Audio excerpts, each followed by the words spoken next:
की आहुति दी और शहादत दी, आज उनकी याद में जो प्रोग्राम आज इस खुले स्मारक में रखा हुआ है, उस स्मारक में उपस्थित भारत के संविधान को मानने वाले सभी क्रांतिवीरों का मैं पहले तो स्वागत करता हूं। भारत के संविधान को मानने वाले क्रांतिवीरों का स्वागत मैं इसलिए कहता हूं क्योंकि आज हम देख सकते हैं कि भारत के संविधान को कहीं तो कुचले जाने का कुछ ऐसा माहौल इस देश की सरकार ने बनाया हुआ है। और क्रांतिकारी भी मैं इसलिए कहना चाहता हूं कि 1947 की लड़ाई में जिन लोगों ने हमें आजादी दिलाई, आज उनके इतिहास को पोंछने का काम जो लोग कर रहे हैं, उनके विरोध में जो क्रांति हमारे सब भाई आज इस समाज में ला रहे हैं, इसलिए मैं आप सभी को क्रांतिवीर कहना चाहता हूं।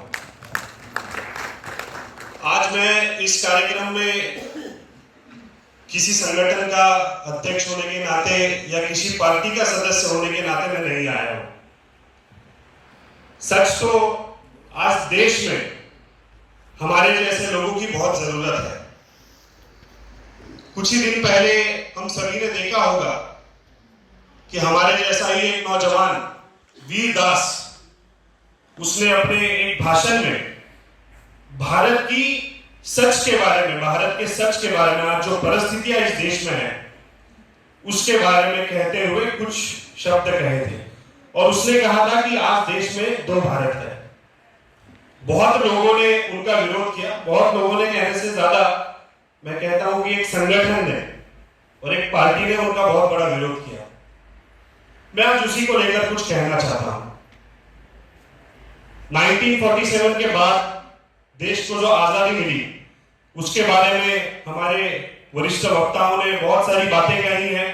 मैं ज्यादा उसके बारे में नहीं बोलना चाहूंगा क्योंकि मुझसे ज्यादा मैं समझता हूं कि उनको उस चीज की ज्यादा समझ है और मेरे से अच्छा वो आपको उस बारे में कहेंगे। 1947 को जो आजादी मिली और उसके बाद जो देश में परिस्थितियां हुई, जो अभी तक जो देश की प्रगति हुई है, जो देश की उन्नति हुई है, उसके बारे में वीरदास ने कुछ कहा था कि आज भारत में दो भारत है। एक भारत ऐसा है कि जिस भारत के महात्मा गांधी ने अपनी स्वतंत्रता के लिए देश से लड़ते लड़ते अपने प्राणों की आहुति दी। एक भारत उस महात्मा गांधी को नतमस्तक है और एक भारत ऐसा भी है कि जिसने महात्मा गांधी की हत्या की, उनको गोलियां मारी, आज उनकी पूजा करता है। एक भारत ऐसा भी है। एक भारत ऐसा भी है जिसके एक प्रधानमंत्री ने, मैं नाम नहीं लेना चाहूंगा, देश के एक प्रधानमंत्री ने हरित क्रांति के रूप में इस देश के किसानों को न्याय दिलवाया था। और आज देश में एक ऐसी सरकार है जो रास्ते में किसानों को कुचल देती है। एक भारत ऐसा भी है। एक भारत ऐसा भी है जहां पे पढ़ लिख कर डॉक्टर बाबा साहेब अंबेडकर ने इस देश का संविधान लिखा हुआ था।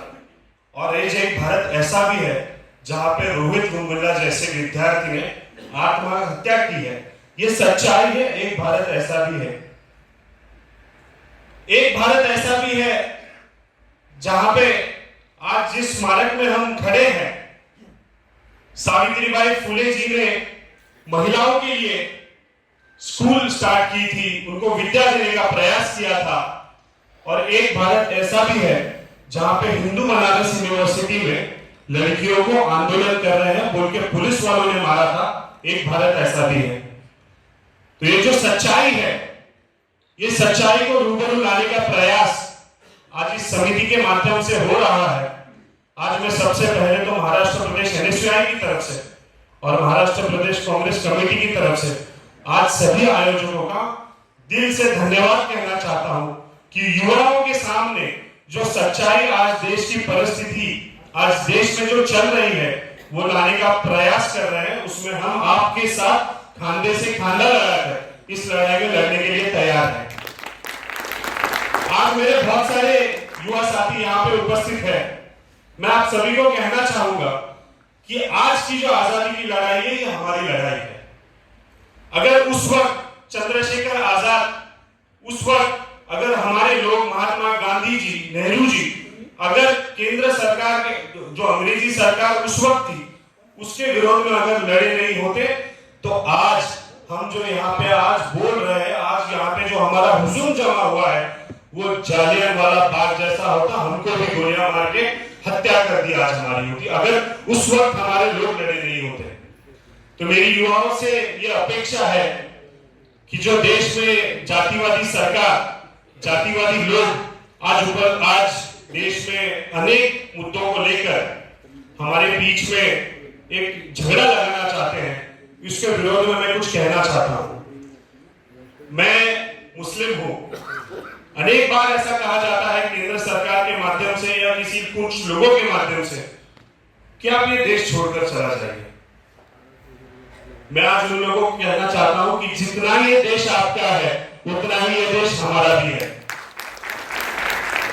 हमारे लोग, हमारे मुसलमान भाई छत्रपति शिवाजी महाराज के कंधे से कंधा लगाकर स्वराज्य के लिए लड़े थे।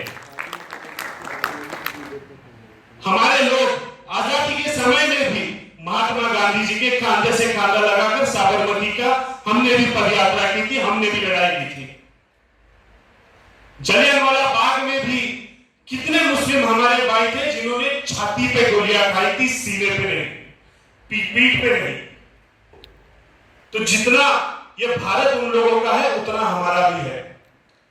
मैं इतना ही कह के आज आप सभी से रजा लेना चाहूंगा। जय हिंद, जय महाराष्ट्र।